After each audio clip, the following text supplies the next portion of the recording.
दुनिया का इख्तिताम कुरान की नज़र में क्या आपने कभी सोचा कि दुनिया का इख्तिताम कैसे होगा? कहानी शुरू करने से पहले फॉलो और सब्सक्राइब कर ले ताकि मेरी आने वाली हर वीडियो अब तक पहुंच जाए। तो चलिए शुरू करते हैं।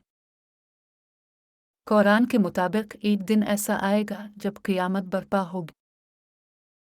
सूरज फूंका जाएगा, ज़मीन व आसमान का निज़ाम बदल जाएगा और हर इंसान अपने अमाल के साथ खड़ा होगा। पहाड़ रेजा रेजा हो जाएंगे, समंदर अलिफाबल पड़ेंगे और सूरज की रोशनी मांद पड़ जाएगी।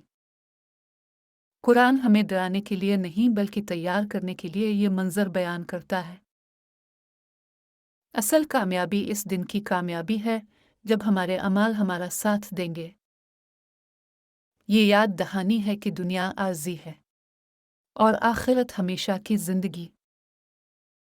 फुल स्टोरी सुनने के लिए मेरे चैनल को विजिट करें और फॉलो एंड सब्सक्राइब करें ताकि मेरी आने वाली हर वीडियो अब तक पहुंच जाए और नोटिफिकेशन को ऑल कर दें।